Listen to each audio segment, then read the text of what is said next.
are back live in the booth, and a big thanks to Doc for holding it down with the Homegrown Garden Island Bluegrass Show, as well as yesterday's 4 hours of programming at Hōʻike Community Television.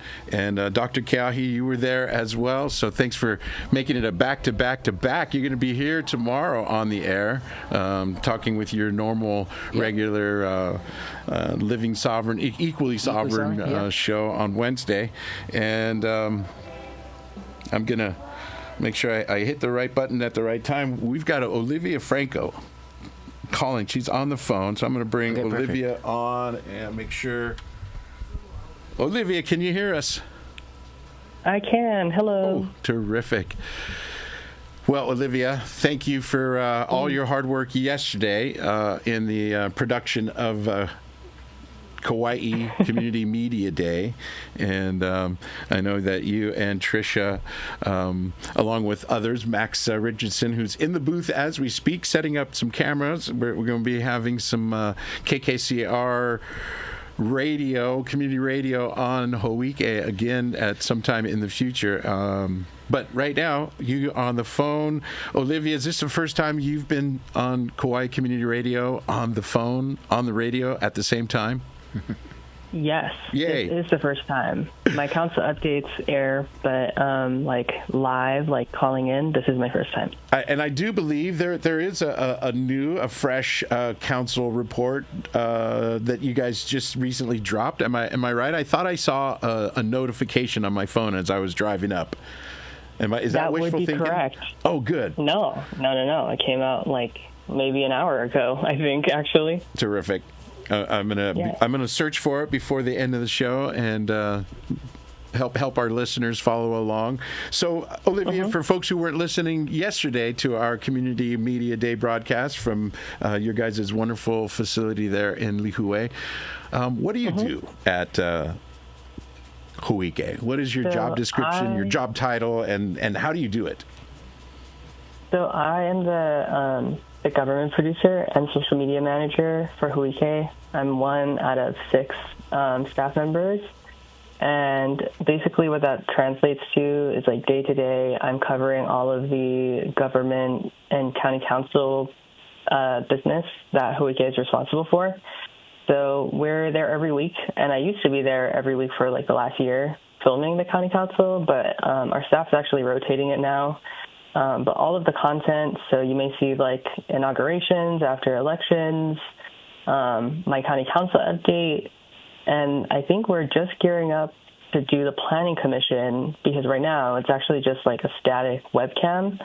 But in the future, in very near future, like before the end of the year, I'll be there every second and fourth Tuesdays recording it and stuff like that and putting it on our YouTube channel.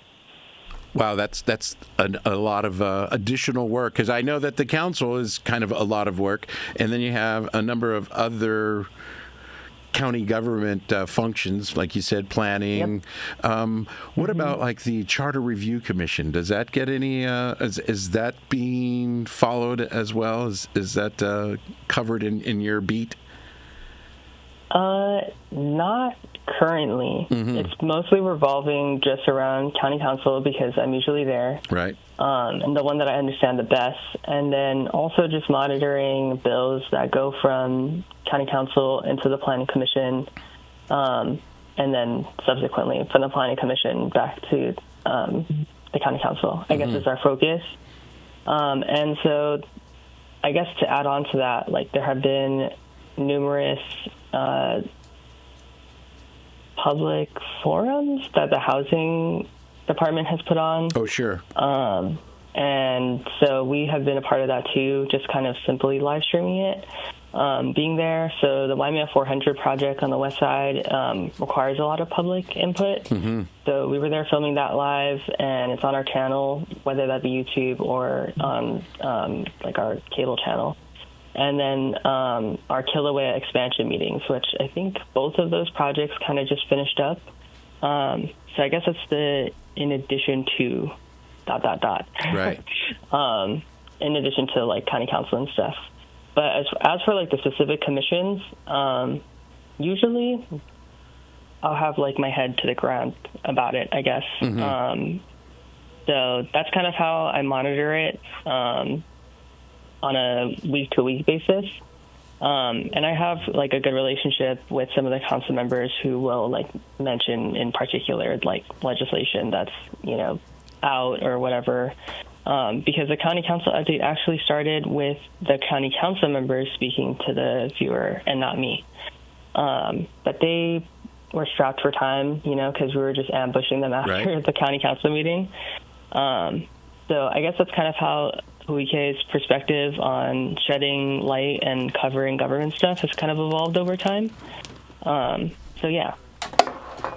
I was going to ask you, how did you develop an interest? What sparked your interest in local government and politics, I guess? Or are you, maybe I should ask that question, are you just interested in the government side of it, or are you also looking at the politics of it as well? I would say both. So, like, the time, I guess, that, like, it really clicked for me was in elementary school here, they make you vote, like, you know, not, like, actually, because you have to be 18 to vote. Sure. Mock elections. But they, you know, like a mock election, you know, for, like, mayor and governor and county council. And I was like, wow, this is a lot of fun. And, you know, I'm going to keep this in mind, I guess, you know, like, that I have a natural interest in figuring out like who public servants are, and what they do, and advocating for, you know, my own perspectives or whatever I might believe is right at the time. And then so that's kind of what started the spark. And like throughout high school, I was like, or middle and high school, I was part of like leadership groups and stuff like that, and student council. It's kind of like a natural evolution. And I'm not saying that like everyone who gets involved in student council wants like the politics side of it. Right. But there's definitely like a shared interest, I guess, for people who lead at like a young age, and then also delving deeper into like the actual political realm. And so I went to school online because of the pandemic. And I worked on Addison Bolason's first county council campaign. Oh, right on. So that kind of like exposed me like to like the entire political realm, I guess, you know, like with different moving pieces and how that goes and running the campaign and stuff like that. So he didn't get in that year, but he got in the subsequent year. And so I work with him for like the Rice Street Business Association, but I'll never forget, I guess, the start of being able to like analyze the legislation that comes through and stuff like that. And yeah, I guess that's kind of my piqued interest. I think Annie said yesterday that like I'm like the perfect nerd for it.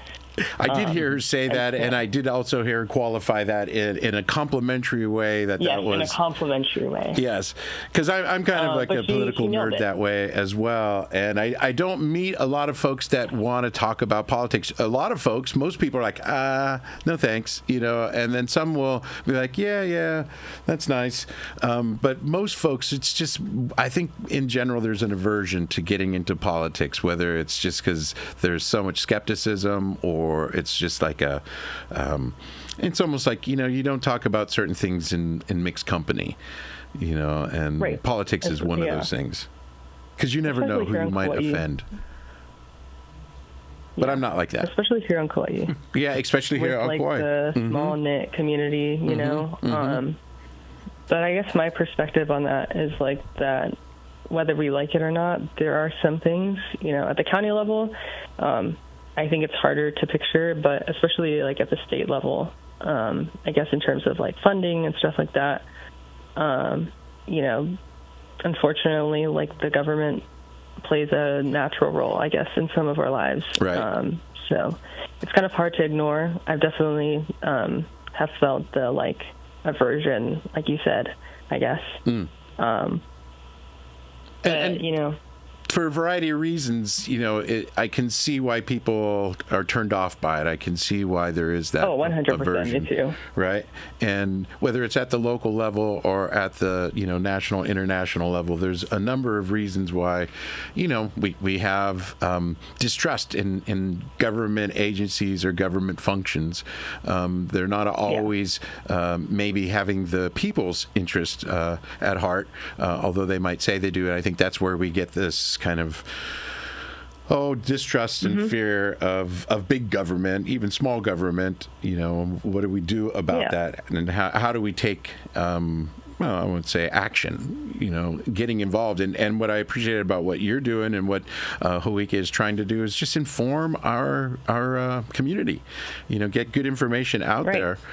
You had mentioned that this was, the council recap wasn't something that just, I guess the council members thought it would be good to have that. And maybe since I do have Max here in the booth, and I know at different times Max has been involved in filming the council wrap up. I actually think that Allegra, so my boss was the one who originally came up with the idea. Okay. But when it became my responsibility last year, I kind of went with it until the beginning of this year, so January. And so that kind of is funny. I guess you say that because our county council stuff tends, last year, it tended to be some of our most socially or social media engaged content, just because all of the council members we interview have their own followings. Right. And so, when they collaborate with us, that exposes Hōʻike, and it's a win-win all around, I guess, is what I'm trying to say. But I guess I just noticed that they were really busy. But it was Allegra's idea, I guess, originally at first. Gotcha. I mean, because it makes... I think they've been doing it for 2 years or something like that. And so, that's a whole term. So I kind of understand the, not burnout syndrome, but just okay, what do we have to tell Hōʻike now, Right. More work to do. Right. Yeah, I mean, it's definitely not easy, I guess. I think Allegra had the initial idea to do it, and she she was like, yeah, you could just have one of the county council members come in. Or no, well, I would do it there.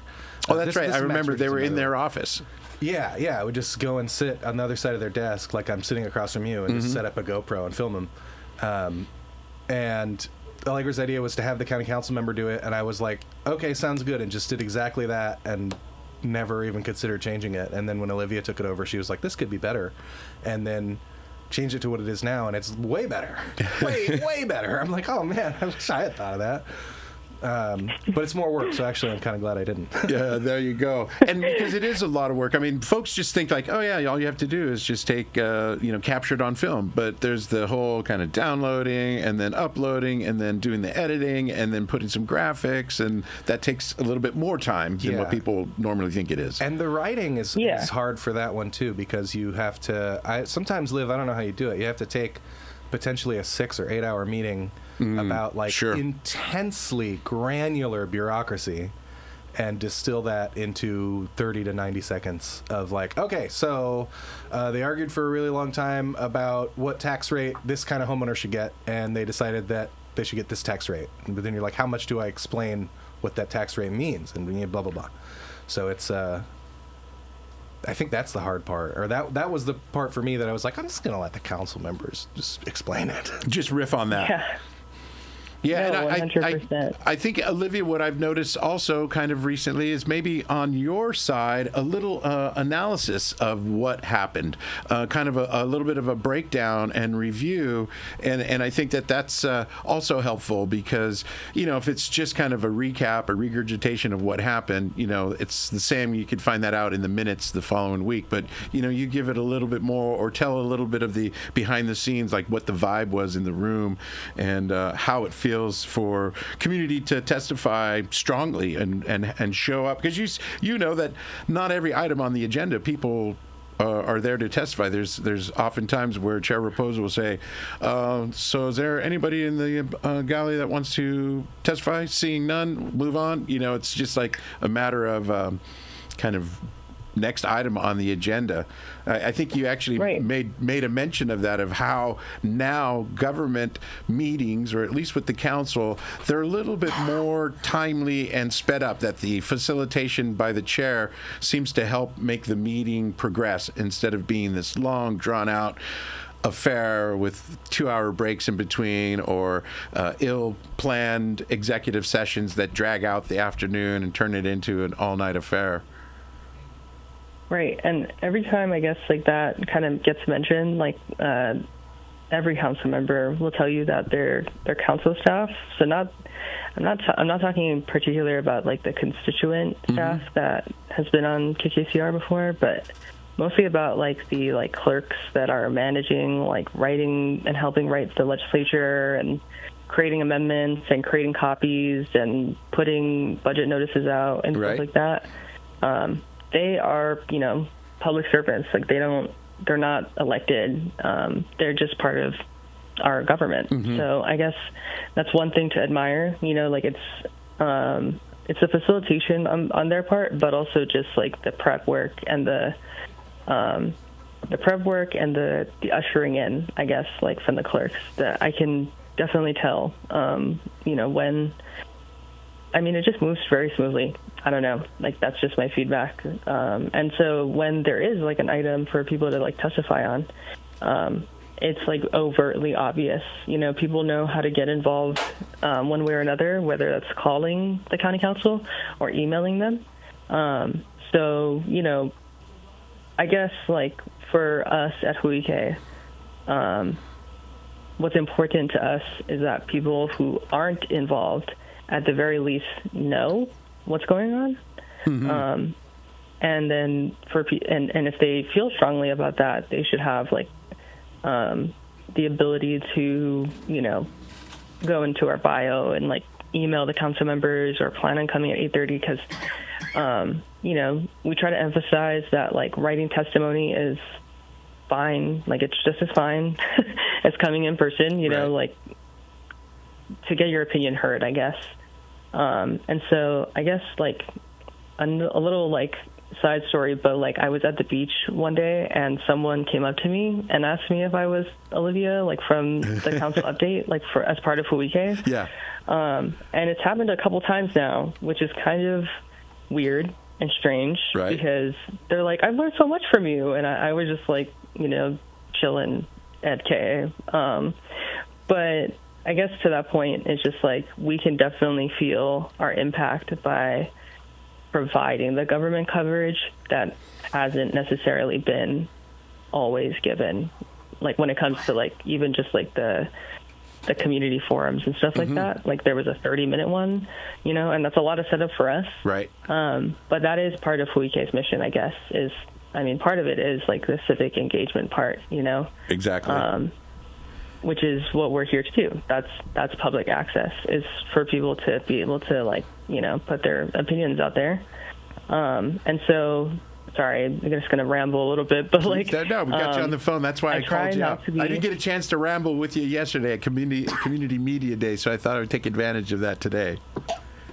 Yeah, and I try not to be super opinionated, because I understand, like, I guess my role as the government producer, whatever my personal feelings may be about, we'll just say the body board bill or something like that. The way that it's presented, I guess, through my update, I make it an extra point to just stay completely neutral and just state like the facts. So like earlier this year, there was a really heated council meeting about the Kilauea Farmers Market. Okay, in Princeville. And so, Princeville, yeah, sorry. But, and that got heated, and there was a lot of testimony. So, in cases like those, I can't do a 90-second update, I guess, is the scope of, like, the updates. Sure. So they can kind of transform a little bit. And so kind of what I'm modeling, I guess, is what I learned, like, in terms of, like, writing articles about, like, particular hearings or legislation and stuff like that. where I can tell in the writer's like notes that there's not like you show both sides. And I guess that's like an integrity thing for me. It's just like I need to be able to show both sides, you know, like whatever the feelings I may have about the Prince Phil's Farmers Market, you know, I love markets, but I wanted to show, I guess, and illustrate that there was testimony coming from both sides, like whether it was for or against the bill. Sure. And I mean, because that's objectively, that was the facts of the case, that there was both sides being represented, and then the details might be, but you know, it was 3-1 in favor, or whatever the other details are. And I think that's kind of, you know, as a media member of the local media, and someone who takes the job seriously in regards to journalism and being able to make reports that are fact-based, actual, you limit the opinion side of it. That's not kind of what you're being paid to do. But I do think because of your experience with it, your depth of knowledge, you're able to provide an analysis that is in depth and knowledgeable. It's based in kind of what you've seen and what you observed and how other people respond to it, because you're observing behind the scenes, because you talk with council staff and you're talking to council members directly, as well as the constituents, whether they come up to you at the beach or they see you shopping at Big Save or wherever it might be. You're just getting the information and then wanting to kind of reflect it back in your reporting. And I certainly appreciate that, and I'm glad that you're doing what you're doing, and I think you do it well. So good job. Thanks. Thank you. Yeah, no, and I think Annie was asking, kind of fixated on your age. I didn't know you were as young as you were, or you are, and I think that's just incredible, because we have to, and I'm speaking as a 60-something-year older, that we have to encourage and make space for younger people to step into these roles, to play more, I think, critical, vital roles in both communications, whether it's for media or it's for employment purposes, or at the very least, you know, just sharing information with your friends and family. That's a critical thing. And then how it unfolds professionally. What does that kind of lead to? Like for you, I don't know if you had a professional pathway that you started taking classes and now you're a journalist, but you are engaged in a profession that has I think kind of a long storied tradition of being part of advancing humanity's goals to have a fair and free society. Yeah. So just hopping on that, but I actually I went to school online, like I said, but I actually got sent home because of the pandemic. But I went to school in Arizona, to Arizona State. Mm-hmm. And I studied like commercial video and photo, but like as anyone who's been part of like the higher education can testify, like it definitely wasn't just that. Like I had classes about like copyright and journalism and stuff like that. And I think they named I guess I just want to like tie in that like I understand the history, and I understand I grew up watching women like be reporters and stuff on like KHON or like Hawaii News Now or something. Mm-hmm. But I understand that like I'm kind of in the public eye, I guess, to be like kind of a role model, like if kids are looking up. And so I don't know, when I was a teenager, like majority of like the council meetings and stuff were led by men and stuff like that. But tying it back to like my education, I understand like the history, like I think they named it after like Walter Cronkite or something. Okay. Who's like a huge journalist. Sure. Like history-wise, American history-wise. Mm-hmm.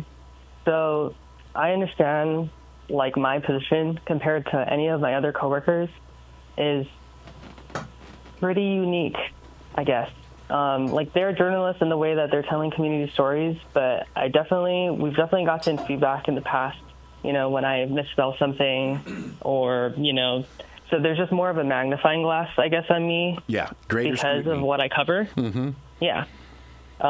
Because, I can't be entirely incorrect, Yeah, well, and there's also, the heightened tension because of the, if you will, commander in chief being a proponent of false information, misinformation, disinformation, whatever you want to call it, and has labeled the press being the enemy of the people. And, right there, it helps to kind of fuel the divide between people who want to know more and want to find out what's going on, and then those who are just, sick and disgusted, and revulsed by it all, and don't want to have anything to do with it. So thank you for kind of being an active part, 100%. Of and dispelling that. Referencing, I guess, what Annie said too about, so we went to conference, for the Western region for all of the public access stations, just so, I don't know. All those conferences are kind of the same, we just share our problems, which, whether you're in Oregon or in Hawaii, funding, or free speech and stuff like that. Yeah. So she calls it a news desert, which is something that I feel like isn't thrown around on Kauai very often, that term. But it is. We do exist in a news desert, KHON or Hawaii News Now, the larger media corporations only really come down for murders, car accidents, stuff like that. Right. So, what I'm trying to say with that is that the reason why that Hōʻike does all of these shows and stuff like that and empowers people like me to be kind of a journalist, a mini journalist with producing stuff about the government, or Trisha or Max, is kind of just modeling it so that people understand that that's what Hōʻike is here for, is that they can do the same thing, I guess. We can't offer the classical training that I got, but we can give you the equipment and we can give you the opportunity. And I guess that's kind of what we talked about, right, with Community Media Day. That's our purpose. Right. That's what we're here to do. So I hope that makes sense. It makes great sense. And Olivia, I really appreciate you taking time to talk story with us and diving a little bit deeper than what we got into yesterday. And I look forward to finding the, if you will, your most recent weekly council update. And I'll play that before the end of the show. And I know that... I actually put it Go ahead. In the Google Drive, the KKCR Google Drive. Oh, well, here we go. I'll have to look for that. And... anything that you'd like to share with our listening audience before you start driving to the west side? I guess the last thing is so we talked about a lot about my government producer side. But if you see any of the content on social media that Hōʻike creates, it's just me. The YouTube, the long form content, I have my other fellow producers to thank for that. So I guess, if you don't already, oh wait, I can't do a call to action. But if you want to, find Hōʻike on social media, don't be afraid to engage. I'm literally working 9 to 4:30 every day, and it's my job to respond to you. So, and this woman is the queen of TikTok, man. So, I guess anyone listening has our permission to look at us on social media. I'll put it that way. There we go. Yeah. Thank you, Max. My point being that we also offer classes and training, which is our main forte, if you will, with basic video production. And we just started doing a mobile video production class so that either you can use our supplied iPads, which we just got and completed an amazing little workshop we did over fall break with these kids who did PSAs about the Rice Street Business Association and Kauai Museum with only iPads, editing it all in one. And that class is not just for kids, I guess is what I'm trying to say. If adults want to come learn how to use it, especially nonprofits who want to use the device to film their meeting or film stuff for our channel. I understand that it's a bit more convenient to film something on an iPad, edit it on the iPad, and then, go on your merry way rather than, I mean, I love my SD cards and my traditional, having it all in one is a huge benefit, I guess. So that's my class. That's my baby, I guess, with teaching iPads and teaching mobile storytelling, which just goes hand in hand with what I do for social media. Exactly. But yeah, Part of it, yeah. So how do people sign up for your courses? So all they have to do, actually, is just call our office phone number. And so Leiko, our scheduler, can schedule whenever you need to be done. I mean, just to kind of mention some behind-the-scenes stuff, we're looking at, doing more workshops, like scheduled ones, so that people don't have to, so people can take the guesswork out of. I know that that's hard too sometimes. Like, the flexibility is awesome, but trying to nail down a good time can be stressful. So we're looking at doing those. But if you visit our website, Hōʻike.org, you can find information about our classes there, or you can call 808-246-1556, and that's our office line. We're open every day from 9 to 4:30. And then additionally, as far as email goes, TV@Hōʻike.org is monitored by multiple people. So, we're here for the community. And like I said about social media, if you guys look us up, it's my job to respond to you. So if you DM us about classes and stuff, it's my job to kind of take what you have and run it to our scheduler and figure that all out. So yeah, we're here for the community. Our doors are open to learn, the basics and get your voice out there, I guess. Well, there you go. Get your story told. Olivia, Franco, thank you for joining us here on Kauai Community Radio. Yeah. Thanks, Jimmy. Thank you. Right. And we'll be in touch. Bye. Look forward to finding out more. I've got to play this message from the Kauai Lifeguard Association. We'll be right back in the booth. I've got a caller on hold, Dr. K in the booth, and Max Richardson as a guest filming us live. Here we go with the Kauai Lifeguard Association. Did you know that the leading cause of accidental death of visitors on Kauai is drowning? And most of these people were snorkeling. Let's clear up a few myths about snorkeling and share some common sense precautions you can take to stay safe. To snorkel safely, you need to be a good swimmer. If you're uncomfortable in the ocean without the aid of a flotation device, you shouldn't go snorkeling. Poor judgment on where to snorkel and a failure to recognize hazardous conditions are leading causes of drowning. This is especially true on Kauai, where the ocean can change dramatically from morning to afternoon. For more, here is Bridget Velasco. She is a researcher and former Hawaii State Drowning Prevention Coordinator. Snorkeling is not as easy as many believe. It is not a low-risk activity. This is true for both inexperienced and experienced swimmers and snorkelers. Always swim with a buddy. If you have a pre-existing health condition, you should stay in shallow water that you can stand up in. Mask and snorkel designs vary and can make breathing even more challenging than swimming. Use a good quality mask and snorkel. They should fit well, be comfortable, and not leak. Learn to use the simplest snorkeling devices first before trying more complex models. Shortness of breath, fatigue, and dizziness can be signs of danger. If you experience any of these conditions, you should stay calm, stand up, remove your mask and snorkel, and get out of the water immediately. If you're going snorkeling while in Hawaii, check with lifeguards about the ocean conditions for the location where you plan to get in the water. This ocean safety awareness message is brought to you by the Kauai Lifeguard Association, an independent nonprofit dedicated to preventing drownings in our community. Have fun and stay safe. All right. Here we go. Stay safe, have fun, and remember, turn around, don't drown if the waves are too big. Got a next caller. I want to bring caller Charlie Brown. You're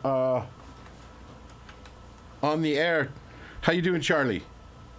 Oh, thanks. I said to get over, it has something complex. I put it into a script that lasts about 3 minutes. Uh-oh. And I don't know if I'll break out of it, or I guess the best thing is to run through it and have the questions come up afterwards. I want questions from it. Okay, here it is. Please come aboard a revolution in energy. I may have found a thermodynamic tool, which is the opposite of an electricity-consuming, heat-producing device. It consists of billions of nanometer-scale diodes for watt-scale applications in first, consistent alignment parallel, followed by many parallel diode sections being stacked in series to obtain higher voltage. Please consider that a data center, a prime example, is a data center's role is to import and export electronic or optical signals. They shouldn't involve non-signal gigawatts of electricity coming in and gigawatts of heat going out. When studying science on my own, I mixed learning about ultra-low transit time diodes, Brownian motion, and Johnson-Nyquist thermal electrical noise. These fit together so well that I came to disrespect the second law of thermodynamics, which hopefully counteracts deep historical insistence that the second law is fundamental. Without the second law, energy can be extracted from thermally stagnant ambient air, water, or rock. Back to the data center. Water holds heat well, so circulating water can carry heat from computer chips to diode arrays, which is the working name for this diode in parallel series arrangement, for the plausible devices which convert heat into electricity. My ask of you is to find people that have suites of the complex equipment needed to nanofabricate prototype diode arrays. Many independent teams will make emergence unstoppable if nature allows it to be possible. Upon crowd emergence, people can openly collaborate where all players get a group synthesis of well-considered benefits in harmonious unity. In my name. Thank you. Well, there you go, Charlie. So, I'm going to ask Max and Dr. Kaua. What do you guys think? Any feedback for Charlie? I think, in general, I would say it's kind of above my pay grade. Yeah, level of comprehension. But I understand the general concept.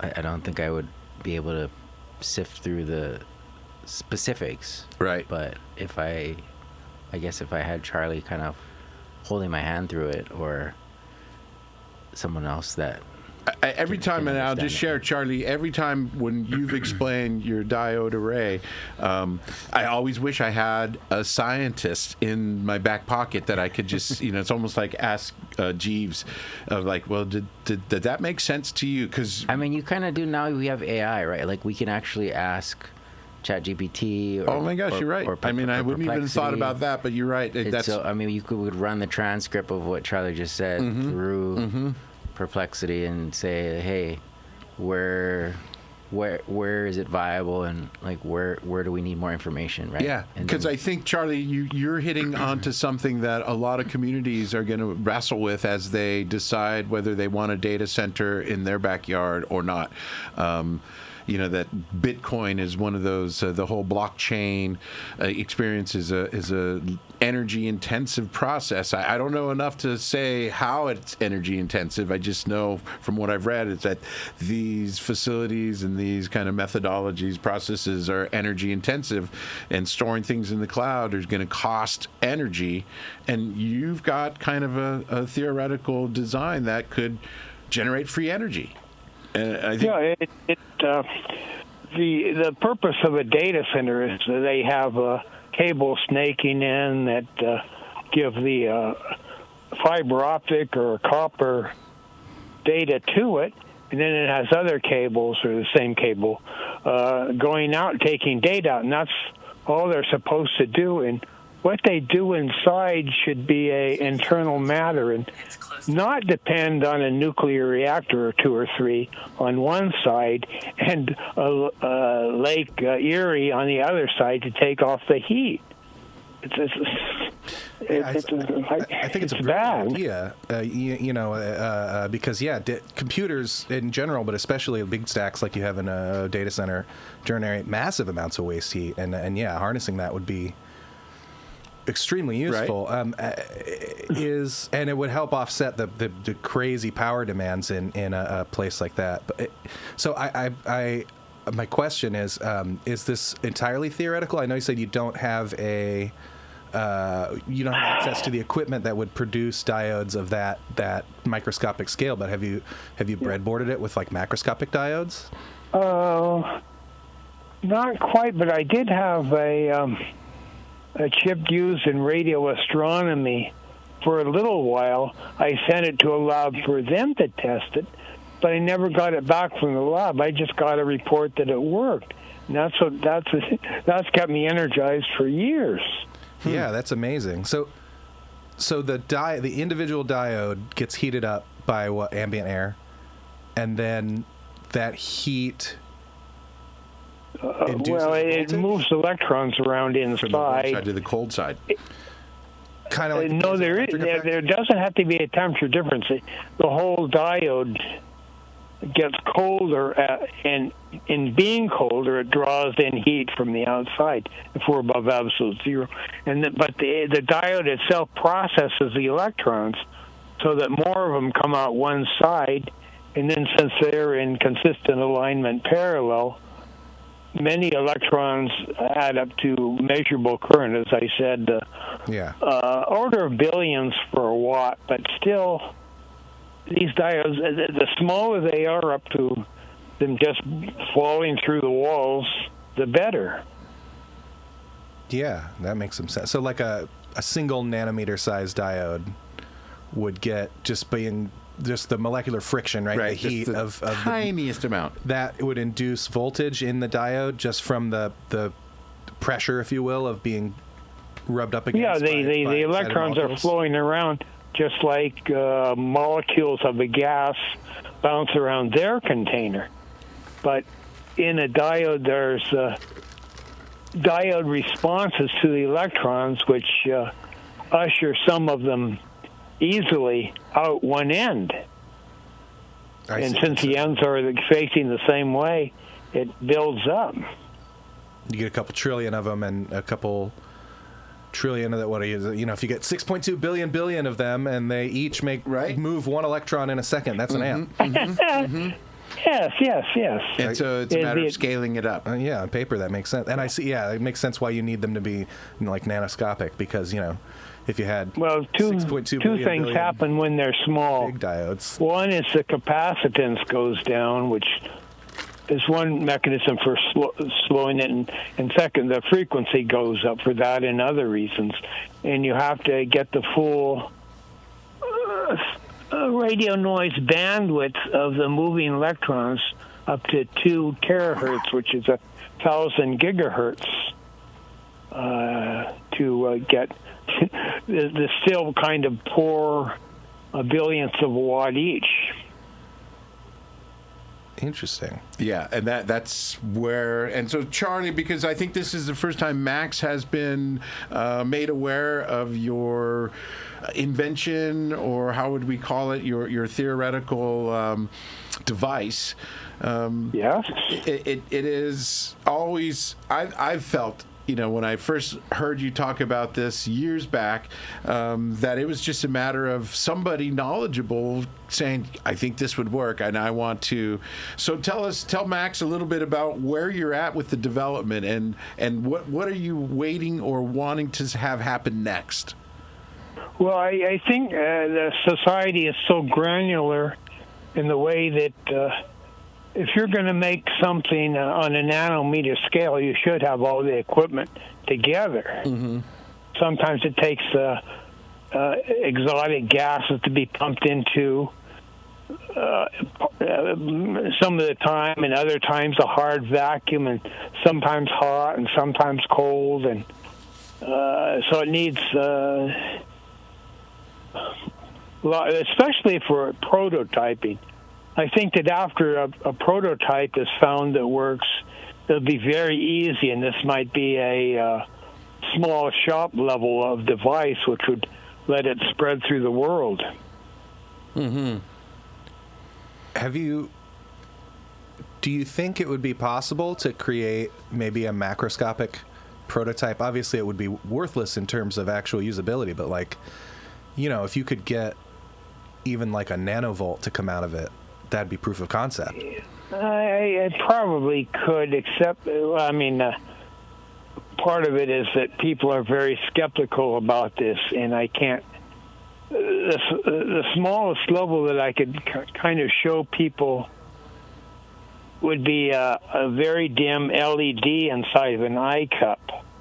It'd be that level of power in the beginning, but still, that'll convince some people, especially people that are inclined to make it. And then the thing is, go back to a group of people that work in a lab with all this equipment. In other words, I'm not trying to find individuals, but I'm trying to find groups of individuals. They had a community developing math theorems, and there's been groups for other purposes. Yeah. Well, yeah, it sounds like you've got a challenge on your plate, but it sounds like a very interesting potential payoff. Mm-hmm. That's turning all this waste heat that our society generates into usable product would be, I mean, it would be incredible. Well, It'd and be I a game changer. You know, the first time I heard about this, Charlie, my first thought was like, wow, you know, think about all the air conditioning that gets operated. If we were able to somehow capture that heat and use this device to convert this heat into energy, that would be, like you said, Max, a game changer, because there'd be other applications for it. And then as Bitcoin and the whole crypto kind of economic development started taking place, and understanding some of the environmental or energy needs for the blockchain process to work, that we were going to need more energy.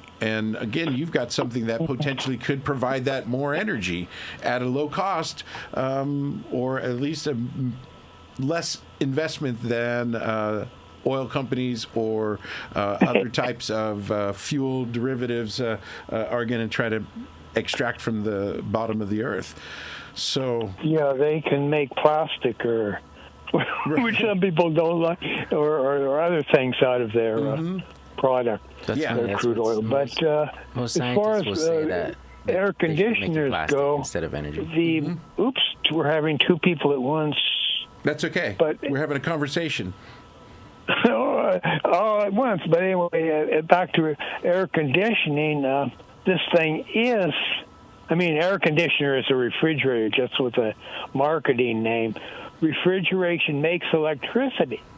And that makes sense because, after all, refrigerators are removing heat, which is a form of energy.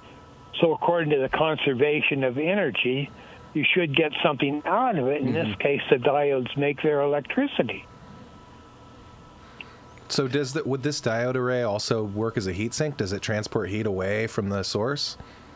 Yes, like if you had a power transistor, it would take heat away from it. Now, there's artificial intelligence chips which are very power hungry. They take, I don't know, I forget after hearing about it yesterday. It takes hundreds of watts to run an H20 or something like that artificial intelligence chip. Yeah, which doesn't sound like a lot, but to power a single chip, that is a crazy amount of power. Yeah, they have the racks take hundreds of kilowatts per the standing towers of electronic boxes. Yeah, that's a lot of electricity. So we have it's like a stove connected to a telephone. The telephone doesn't need the stove, which takes the electricity and turns it into heat. And that's I think the thing that a lot of folks are going to be needing to engineer, problem solve is that transfer. How do we release heat?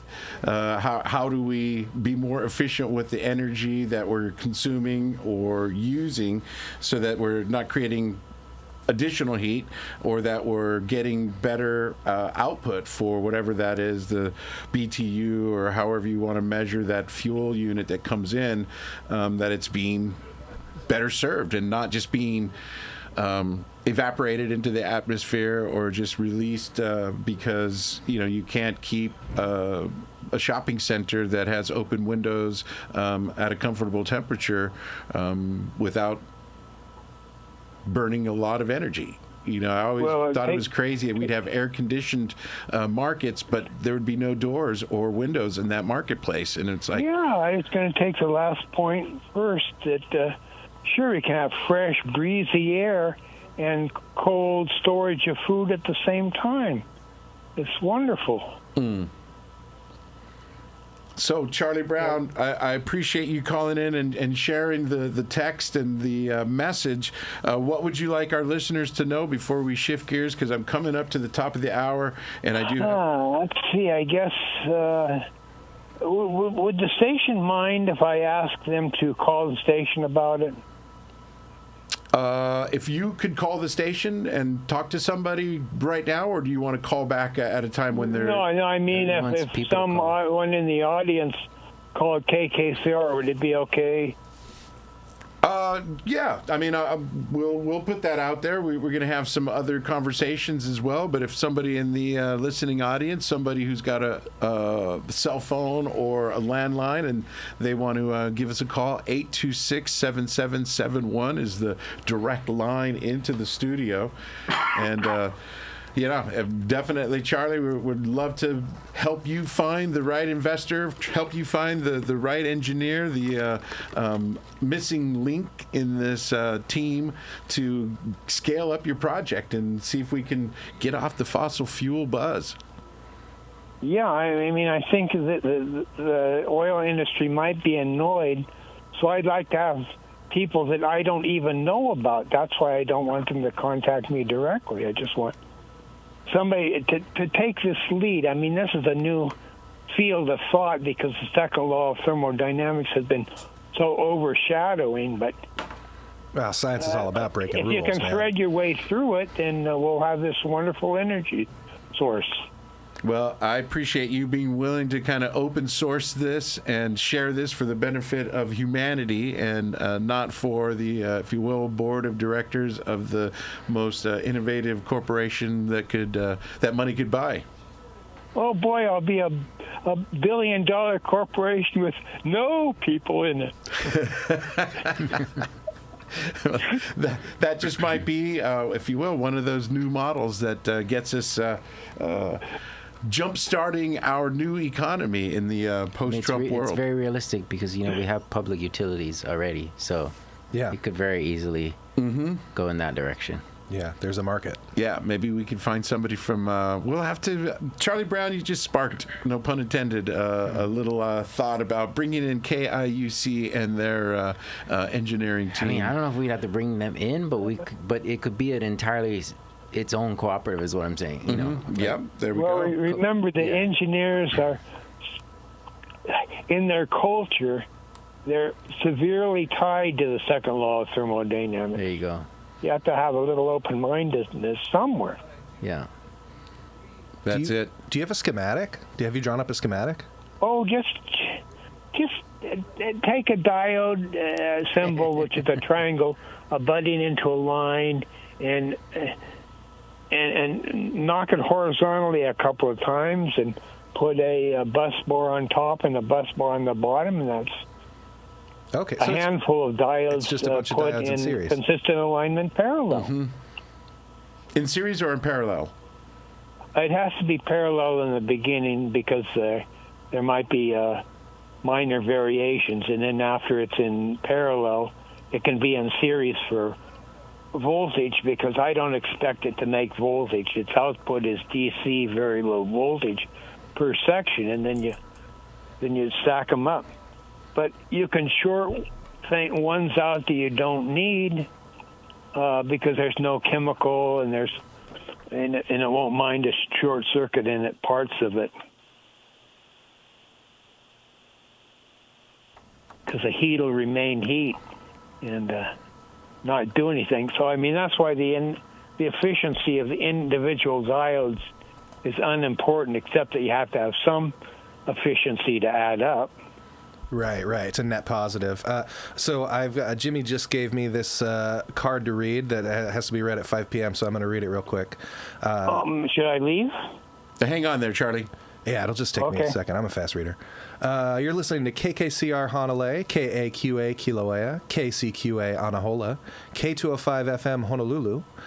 That's 90.9 FM in Honolulu, 91.9 FM island-wide, 88.9 FM Oahu, and streaming worldwide at kkcr.org. There you go. Thanks, Max. And final comment, Charlie Brown. The world would be so much better with this. You have to have a little bit of anticipation of people doing bad things with it, but I hope that they will be surrounded by good people. Well, there you go. I share that optimism and hope as well. And Charlie Brown, thank you for sharing here on Kauai Community Radio. Thank you for being a station for people to talk to an audience about things. That's why we're here. Aloha mai kako. Today's Hawaiian word of the day is kula. Translated as school, academy, it means to teach school, go to school, or to hold school or class sessions. Ua hele au I ke kula ha'a o ka pa'a I ko'u wa kamali'i. I went to Kapa'a Elementary School as a young child. KKCR's Hawaiian Word of the Day is brought to you by the Ama Olukai Foundation. The views and opinions expressed on this program are those of the speaker and do not represent those of KKCR's staff, board, members, volunteers, or underwriters. There we go. We are live back in the booth. And the phone lines are open, 826-7771. And I realize, I think I might have a phone call coming in shortly. We'll find out if Yvette is going to be calling. Since we did speak with Councilmember Addison Bulasan yesterday at the Kauai Community Media Day, we had the opportunity to talk story with Council Chair Mel Raposo and Councilmember Felicia Cowden as well to get some information on council updates and what's happening, as well as hear their thoughts on community media and how they utilize it to their benefit or enjoyment. Let me ask you guys, what did you guys think about yesterday's event? I thought it was lovely. It was my first day back from vacation. Mm-hmm. I had gone on vacation and I had planned it. A working vacation, right? If I remember right. I mean, yes, but I was working for myself. Yeah. I took a freelance gig, and so I got back and I kind of had no idea what was going to happen. So it was a really nice surprise to have this big, complicated shoot set up that I didn't have to do anything for. That was, I just walked in. Well handled within your absence. Yeah. And I sat down at my desk and I got a text from my boss, Allegra, that was like, "Oh, you're on the radio at 1:30." And I was like, "Oh, okay, cool." So, but it was cool. It was cool to see so many people turn out. It was cool to have, Allegra and Annie on air together. I guess Annie goes on air a lot. I guess she's Radio Annie, right? But Allegra's not so. It's a rare treat to get to hear Allegra or see her on air. And I'm always trying to get her to do spots and stuff because she's a natural, and we want to know what she thinks. I mean, you don't want to hear it from me, right? And Dr. K, what do you think? Oh, I enjoyed it. I'm looking forward to more media days in the future. I mean, it was different. It was kind of like moving in the direction of like a podcast. Yeah, from a radio to podcast where people see you, and I've been curious about kind of moving in that direction. Yeah, we'll talk some more about that. We got a caller, and I'm just going to put the caller right on the air. Caller, you are live. Thanks for joining us here on Kauai Community Radio. Oh, hey, hi. I was just calling concerning a couple related events that happened last week. Okay. One was you replayed Democracy Now! Broadcast of the Swedish climate activist Greta Thunberg. Yeah, that's how you say it. And then on Keahi's show, he had some Israeli folks who were disputing that and were rather upset with you for having done that. Yeah, I'm not sure they were disputing it. They were taking, I guess, offense at what I played. I'm not quite sure, but yeah, go ahead. No. And I mean, even like, say, me, I try to take a step or three back from the current events in that part of the world. And I kind of don't dig what the flotilla folks were putting out. How so? What do you mean you don't dig what they were putting out? What don't you dig, and what were they putting out? Okay, I was getting to that.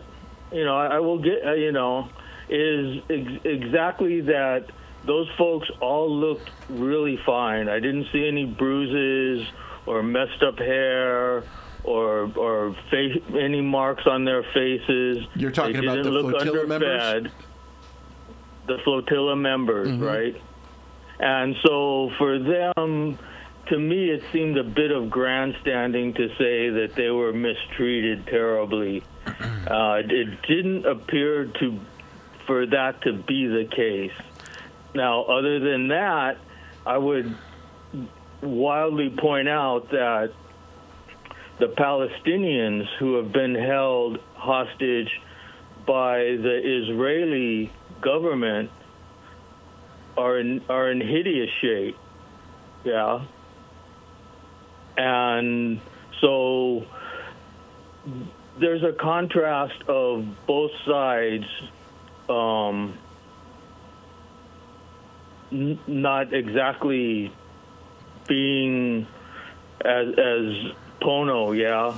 And they were calling for Ho'oponopono with you. Can I back up a little bit and ask you? Sure. I hear what you're saying about the claims that they were making and how they were treated wasn't necessarily evident by the way they looked. And if you're saying that they lost some credibility because of that, I think that's valuable for you to say that. But if you're just saying you don't believe them, I don't know if I really think going to the extent of saying that they're not Pono because I don't believe them. I didn't say that. I said I didn't dig it.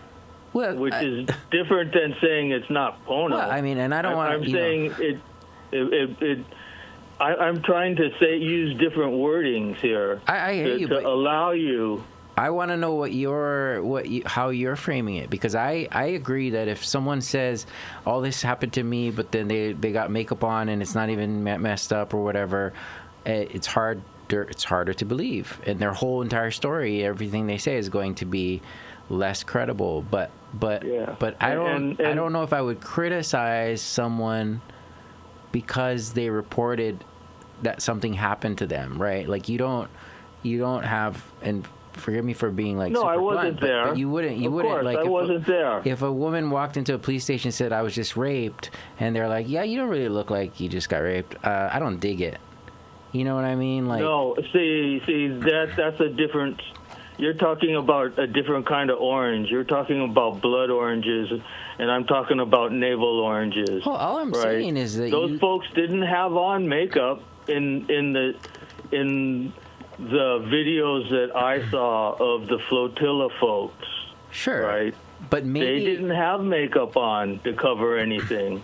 Okay, but there's multiple competing agendas right now, and I don't know that I would fault these people for the fact that their story seem less plausible because of their appearance. Like, I hear that is maybe an opinion that it might be a popular opinion, right? And they're going to lose credibility if that opinion is very popular. And I don't know, and I'm willing to look at that. I don't either. And I appreciate that you pointed it out, but I mean, I don't know if I would like throw around words like both sides are not being pono. Like, I don't know about that. Like, I at this point, I think exactly. That's why there is ho'oponopono, where the sides are there to explain themselves on the same footing. The folks that you had from Israel never acknowledged that when Israelis starting returning to that area, that there's already a bunch of guys living there that they're kicking out. What the heck is supposed to happen to those folks? Good question. And then I was hoping that question would be asked in response to some of the coverage that we've had thus far, right? Like, that's a very good question. It's a very good question. And that's a part of ho'oponopono, yeah? Not the way I understand it, but there is definitely room for ho'oponopono in this instance, whether you're talking about stuff that that our station broadcasted and people had, had reactions to that. There's room for ho'oponopono for sure. Between the Palestinians and Israelis, is there room for ho'oponopono? Absolutely.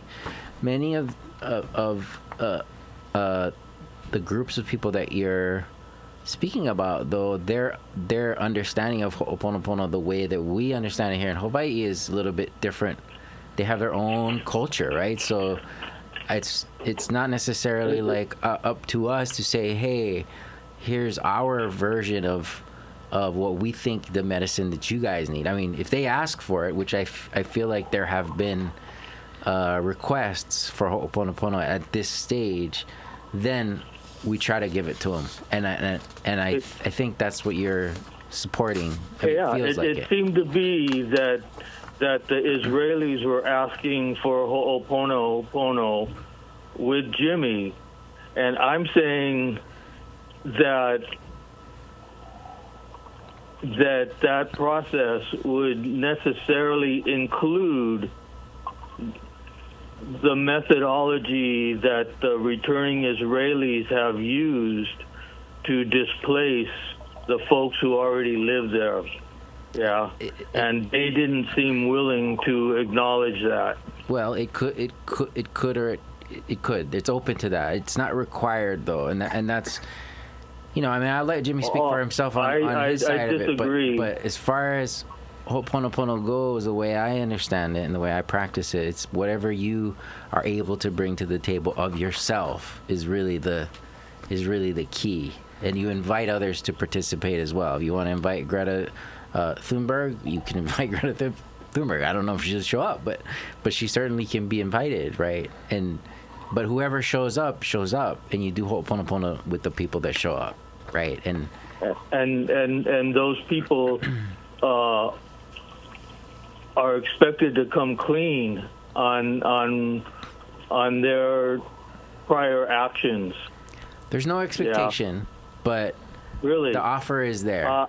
There's no expectation. There's no expectation. It's just that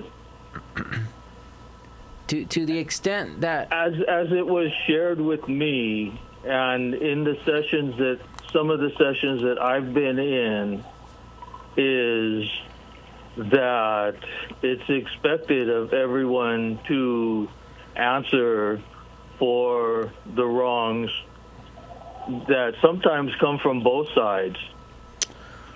Well, ho'oponopono can be a very long-term process. Is the real the fact of the matter, right? It's not like you show up for a 2-hour meeting or even an 8-hour meeting and everybody comes out clean on the other end. I think that is a kind of glorified or 6 or 8 4-hour sessions. It's the way I understand ho'oponopono is you're talking a minimum of 7-year process to get to any sort of destination, right? And that's a minimum. could be 30 years or 40 years, but it's really a life journey, really, and it can begin with one session over some kind of pilikia, over something trivial, or it could be something real major, like someone got killed. So it really, my experience is limited, but it's also or land disputes.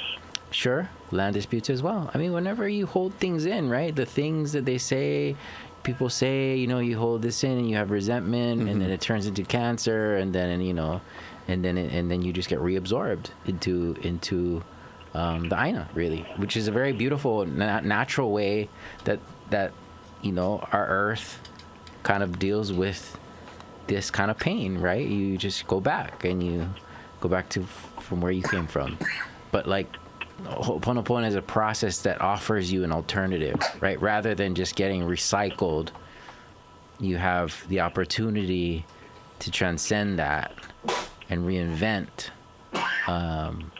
really yourself. And let me just, for listeners who might not know, what is Ho'oponopono? I mean, I'll say from my point of view, and then brother can share his point of view. But from my point of view, Ho'oponopono is just plainly speaking, begins with self-forgiveness. Really, it begins with self-honesty, and then when you can, once you get to self-honesty, then you step into self-forgiveness, and it's confusing, I think, to some people, because they're like, I thought it's about, not just me, but you and everybody else involved. That's true. But the way you get everybody involved is by recognizing everyone as a part of self, right? So we use the words like other selves, because if you understand that we're all connected, and we are on a quantum level, then you understand that when I refer to self, it's not limited by the boundaries of my physical body, right? Like, you are a part of me as myself, I'm a part of you as yourself. So when you say self-forgiveness, it really is inclusive. It's just that you haven't fully defined what self is. Just like someone who might have a different relationship or understanding of God, they might say, well, God is not me, God is somewhere else out there, right? And then other people say, no, God is everywhere, including you, including me, so we're all God. But obviously, having a God complex is a different thing, right? Like, well, and some folks would consider that blasphemy to consider you're God, right? I'm God. What are you talking about? That's blasphemous.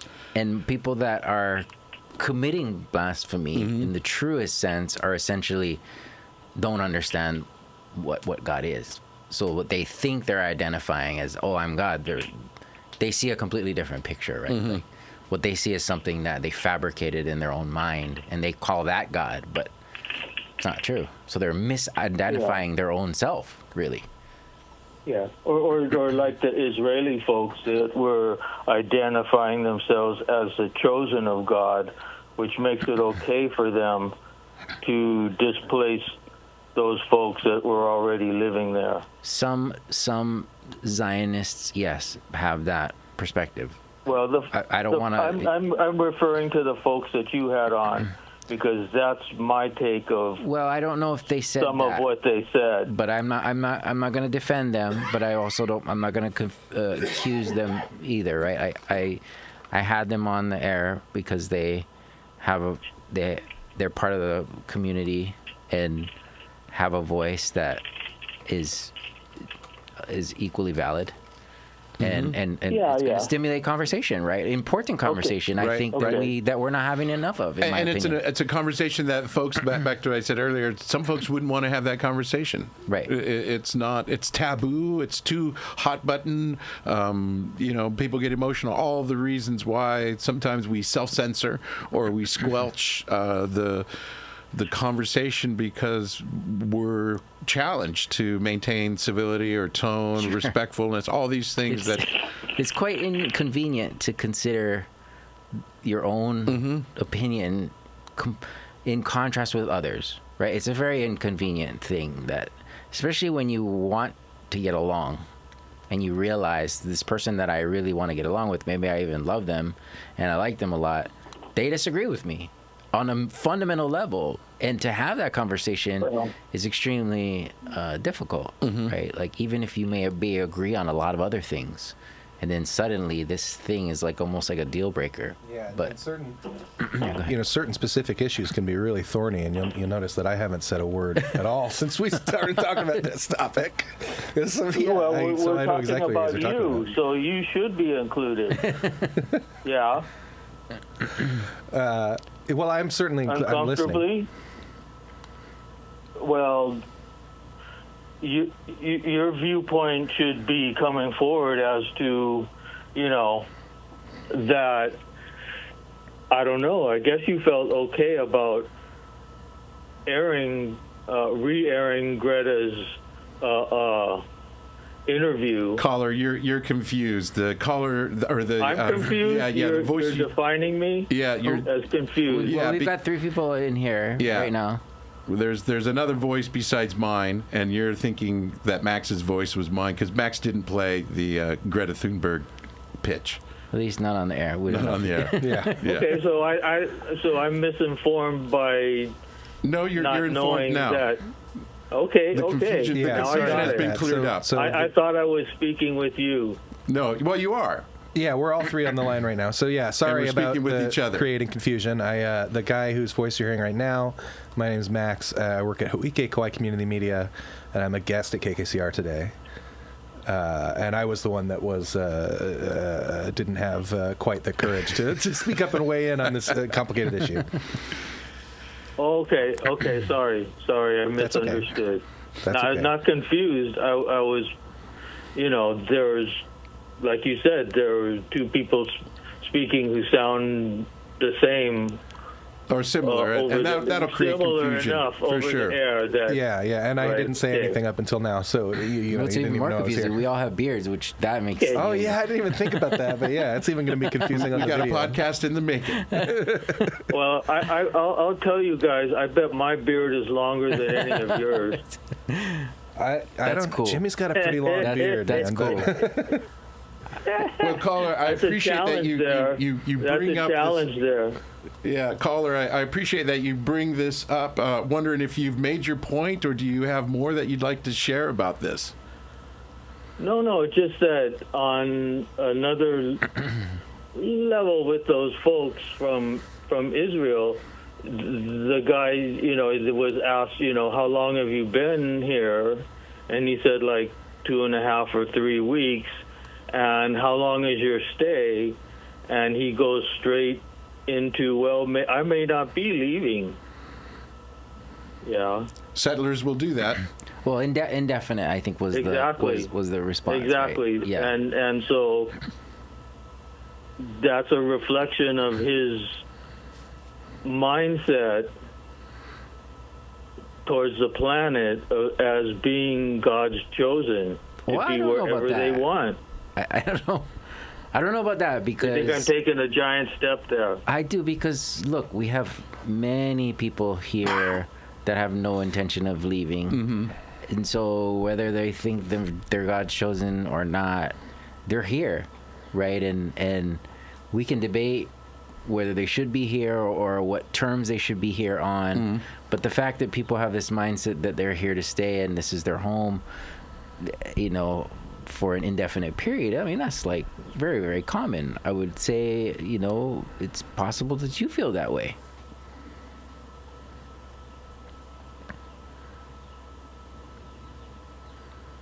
Any response to that? I was going to say, are you still there, caller? Are you saying that for a response? What? I told you, that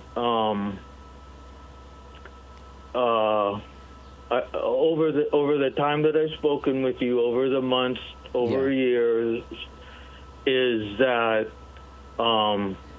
transmigration on the planet is not solving any problems. And we as a humanity on the planet have a bunch of problems. And masking the problems by avoiding them and going somewhere else is not solving anything.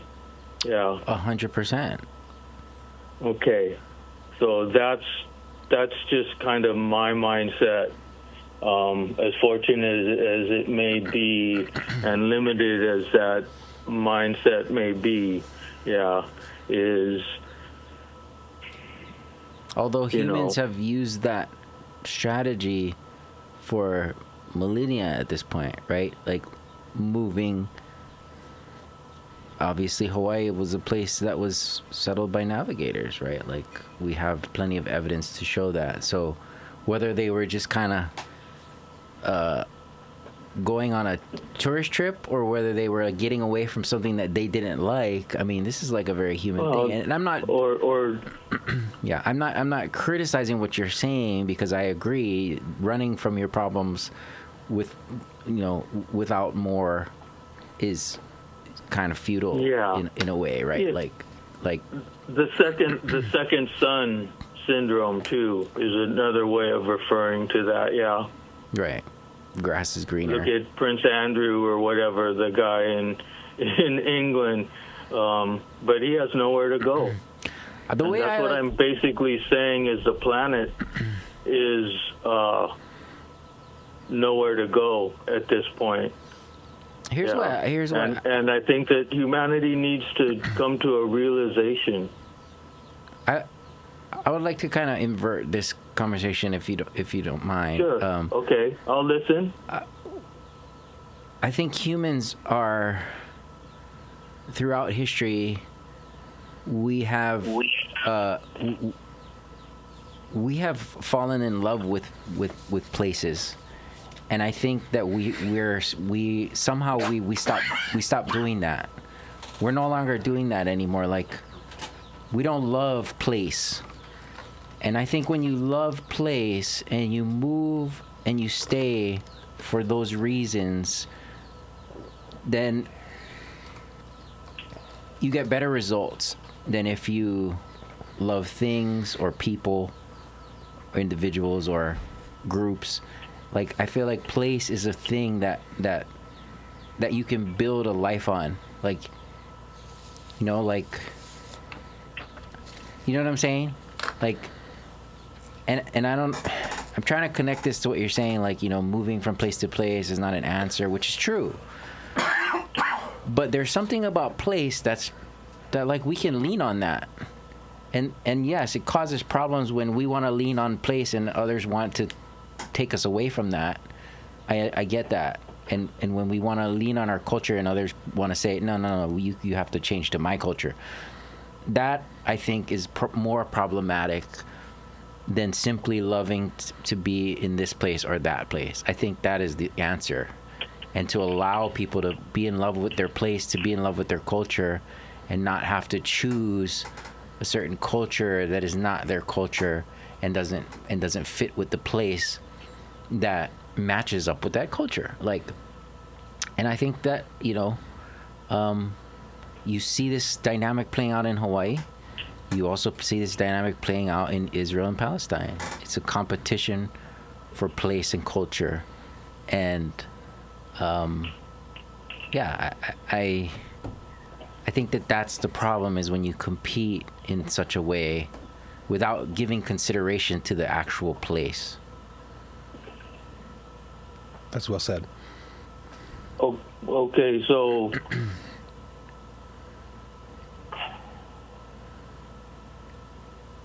I hear what you're saying,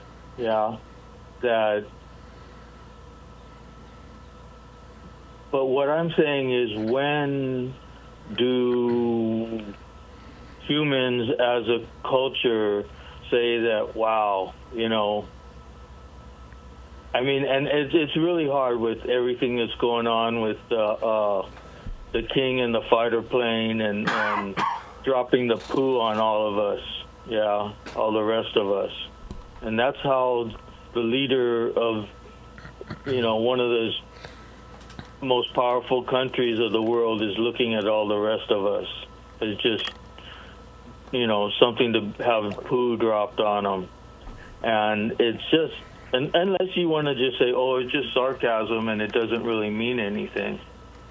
But I think everything has meaning. I mean, there was a lot of energy consumed in AI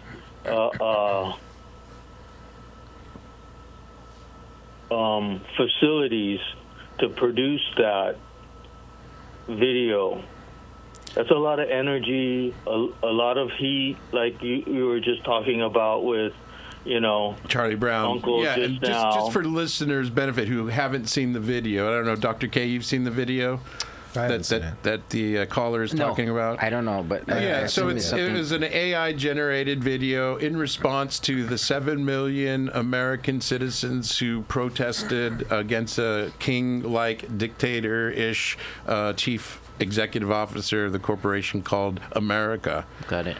He posted on his social media page a video that shows him with a crown on in a F-14 fighter pilot mode taking a big dump on American protesters exercising their constitutionally protected civil right to free speech. I see. The right to assemble. So the F-14 comes down over the protesters and just big old dookie drop. And that's the video. That's the quality of sarcasm or political acumen that the president wants to display and show Truly how inspiring leadership. Well, Democrats are the devil's doing. According and to you're saying it was AI generated. Yeah. It was AI generated. So not even like human creativity. There was no artists really involved in that. I mean, I don't know much about how folks generate AI videos. It looked like it was well done. Had good graphics. I'm glad it didn't have the scratch and sniff option. It's easier than actually trying to take a dump out of a moving F-14, I'm sure. Yeah. And I mean, and this subject is both the AI video and the if you will, controversy around the decision for me to play Greta Thunberg press conference that was happened the day before or earlier that week, and it didn't fly well with members of our Jewish community. To the point where I'm looking at a letter that was drafted, and I'm tempted to read this. It's the first time I've seen it because I asked for a copy. It was sent to our general manager. And it just says, "Dear Annie and the KKCR team, we are writing on behalf of a number of community members who were deeply distressed by the recent decision to feature the pro-Palestinian activist Greta Thunberg on your community radio station on October 7th, the anniversary of the heinous Hamas massacre that took place in Israel 2 years ago. Not only was Greta Thunberg featured on Out of the Box that day, but Jimmy Trujillo played Thunberg's speech even into the Basilando y Bailando time slot of Monet TB, a Jewish Israeli-American who suffered personal losses on or after October 7th. This insensitivity to the Jewish community and microaggression against one of our community members has left many members of our community in great distress." I won't go on. It's not that long of a letter, but needless to say, I've offended folks for the choice of content I played. And for that, I'll apologize for my offensive content played.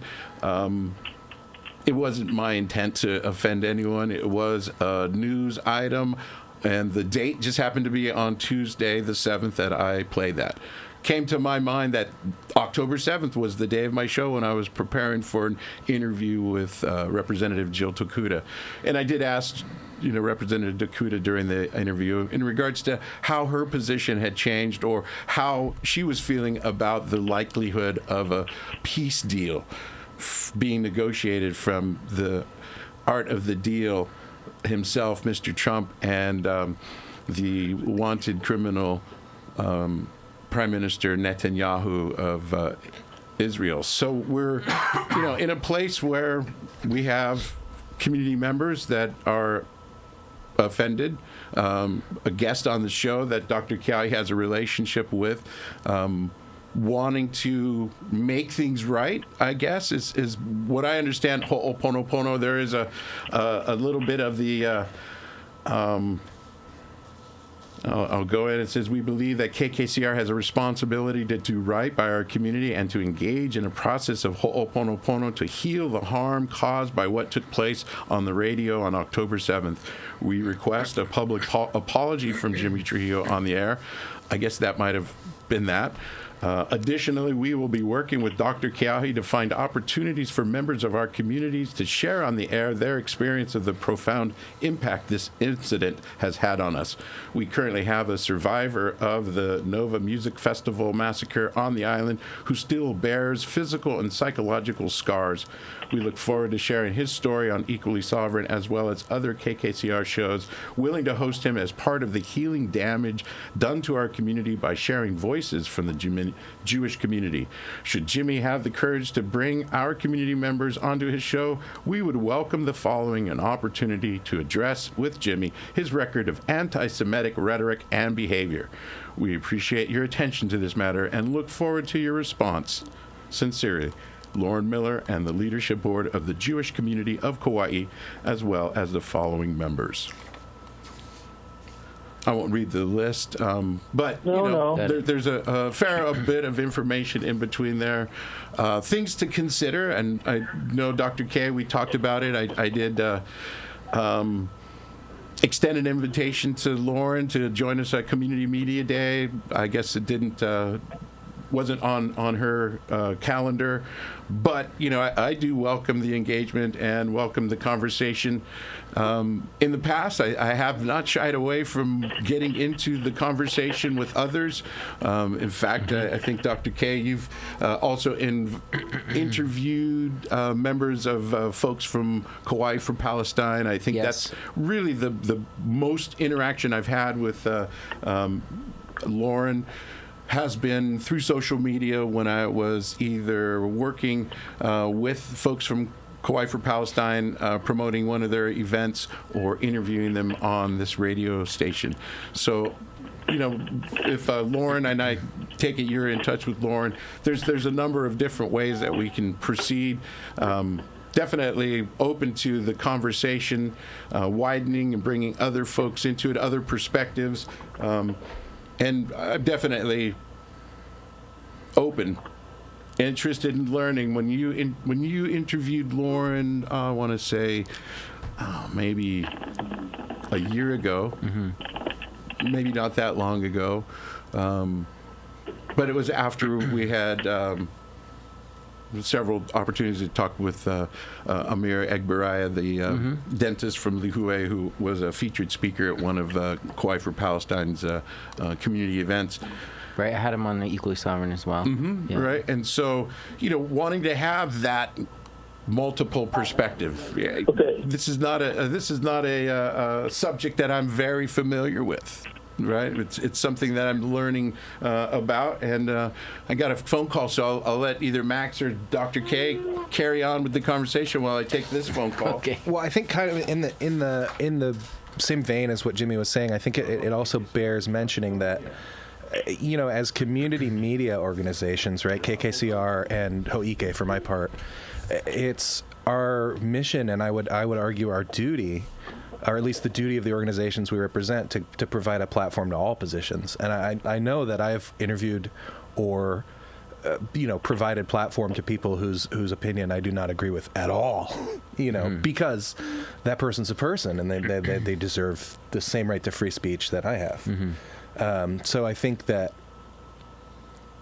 I don't know. I think that whether it was a good take or a bad take or it's very unfortunate that it happened to fall on that particular date, but I think providing a platform to a person's position is not, I don't know, it shouldn't be a, what's the word I'm looking for? The controversial decision. It's I think it's our duty as representatives of of bastions of free speech, which are the two community media organizations, the community radio show or community radio station, the community television station. There you go. I'm going to bring on our next caller. Caller, you're live on the air, and there's another caller with you. So what would you like to share? Oh, mahalo. And the last idea that was shared, I have to say I agree with that it's beautiful that we have community radio that provides a place for a lot of different ideas to come across. And I'm curious. I have a question because I probably have missed some of the subsequent shows, but I was curious whether. I caught Dr. K's.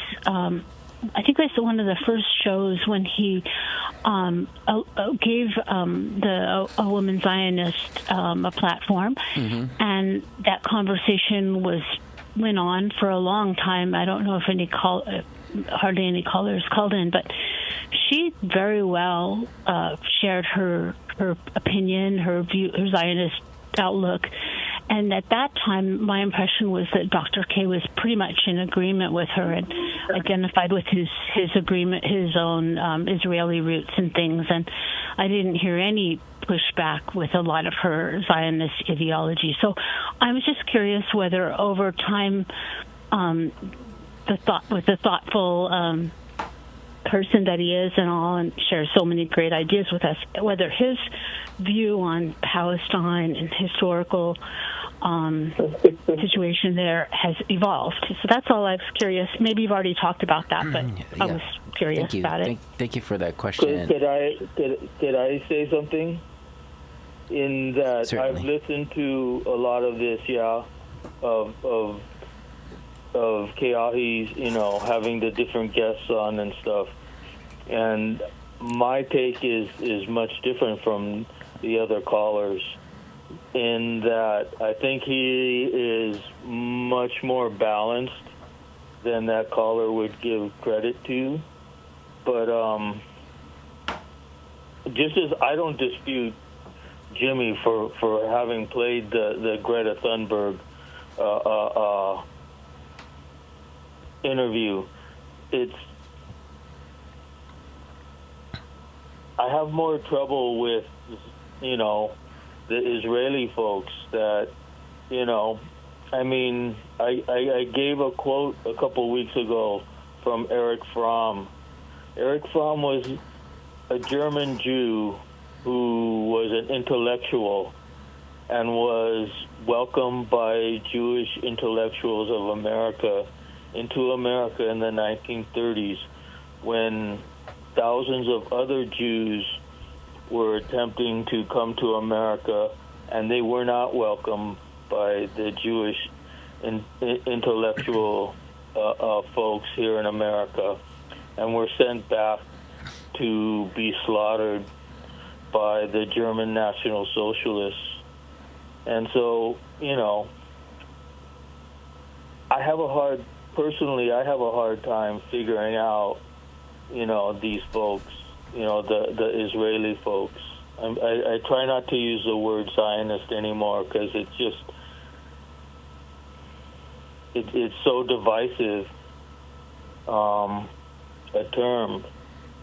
But when that other when the woman was on, the Israeli woman was on, Israeli backing woman was on, she didn't mention that before the German National Socialists got to the Jews, they started off in 1932 by burning the Reichstag and blaming it on leftists. And then they proceeded to criminals and mentally and physically disabled people. And then they also, rounded up the Roma first before they proceeded to the Jews as the final solution. And all of that was wrong, right? And so I'm not siding myself. I'm not siding against the Zionists so much in that I think that they need a process like Ho'oponopono where it requires of the people who take part in it to examine where they are and where they're coming from. And that's my understanding of Ho'oponopono as having been, gone through several training sessions with people who are getting. I want to make a point just because you said that.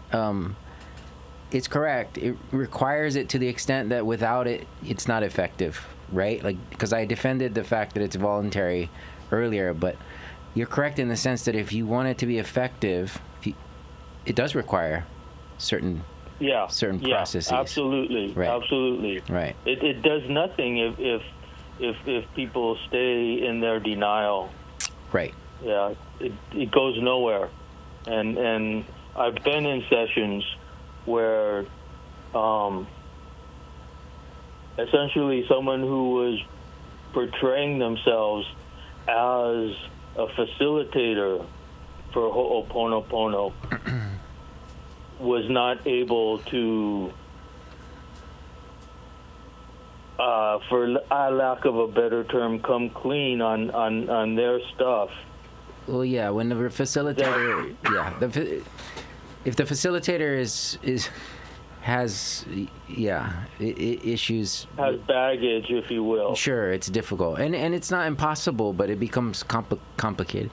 But before, I want to answer the question that was posed to me directly while we still have time, if you don't mind, caller. I was asked if maybe I shifted my perspective on Israeli-Palestine issues, and first I want to say, I have friends that have positions all over the place, and many of them I disagree with, and we're still friends, right? And the people that I had, or the person that I had on my show, the first time she was on my show, I tried very actively to not have a strong bias as I was listening to this person speaking, and at that time we didn't really know each other very well, but it takes a lot of courage to be on the air, especially when you're going to get some stiff criticism for being there. So I wanted to at least open myself up to receive, and to be honest, I was biased against what this person had to say when they first started talking, and I wasn't even really aware of that bias until something that she said was compassionate and showed empathy for other people. And then suddenly I realized how biased I was, because I released some of that bias when I saw that this person was capable of empathy and compassion. And then I saw my own bias. I was like, wow, now I'm no longer as biased against this person speaking in front of me. So I became more open. So that I learned something in that, right? That we can have hidden biases that we're not even aware of. And those biases can be revealed when the people that we're platforming show empathy. So I thought it was a success. And maybe it came off as I was giving too much leniency, because I wasn't pushing back, and people that know me knows that I do push back quite a bit when I feel strongly about certain things. But I just want to make it clear that I disagree a lot with what this person's fundamental beliefs. But we're still able to have civil conversation, and I feel like that is a really special thing, because I learn a lot, they learn a lot, we share, and we come up with novel ideas that would otherwise never manifest. And so I for whatever people get out of that, I mean, I'm not going to go on and on about this, but I want to say, yes, my opinion has shifted quite a bit, all in many directions. I'm not going to say that I favor, one particular position over another. It's much more complex. It's a horrific situation right now in the Middle East, in Palestine, and Israel as well. Anti-Semitism is on the rise as well. Anti-Islamic sentiment is on the rise. So it's quite a mess. And, whatever I can do to heal some of that, Ho'oponopono or otherwise, I'm all for it. Me too. Here we go. And that's I think that's part of the point that I was poorly conveying is that it's a learning situation for everyone involved, right? You gotta go to your heart and examine, where you're coming from and how you're dealing with the situation.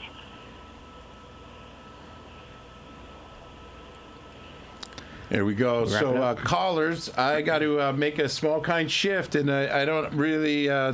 I wish we could go for another hour because there's a lot to kind of dive into. No, four more hours. Anyway, thanks for everything, and I'll talk to you guys again. Aloha. Aloha. Mahalo. That was well said. What he said in conclusion. Thanks for the airwaves and the conversation, everybody. Aloha. Mahalo for calling. Yes, mahalos for calling, and just wanting to make sure folks know that.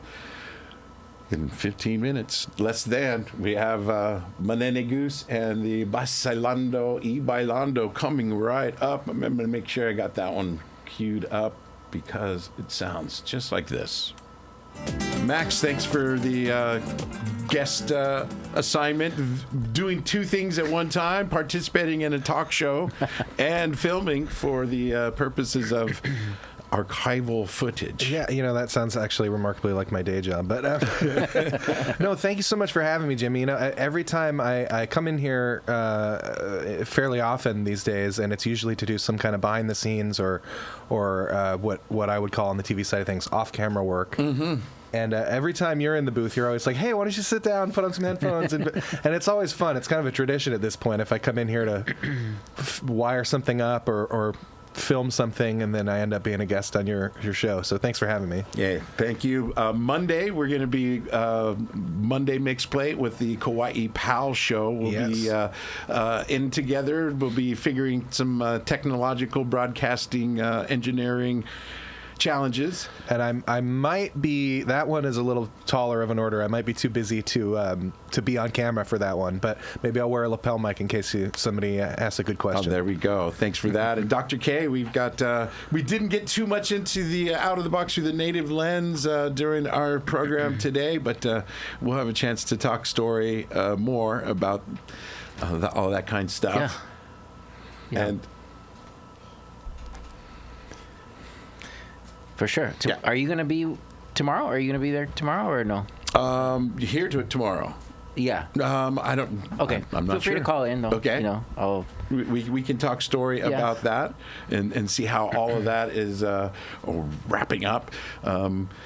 Look forward to what is that? 4 to 6. Yeah. You have any? I think I want to talk topics. About, I want to get into Chief of War a little bit for people that are familiar with the show, and if you're not familiar with the show, it's kind of groundbreaking thing for the Hawaiian community. So, yeah. There we go. I'm going to go out with Kauai Council recap. I was optimistic I could find this and play it. This week's County Council meeting hits close to home. From saving trees to keeping styrofoam out of our landfill and off our beaches, this County Council meeting was packed. So let's get into it. First up, we talked about the Pooh Road and Mobility Project. Residents turned out to share strong feelings about the plan to add sidewalks and what that means for Kauai's rural character. Council Chair Mel Raposo admitted the county didn't realize that tree removals were a part of the original plans, and he thanked the community for catching it before any work moved too far ahead.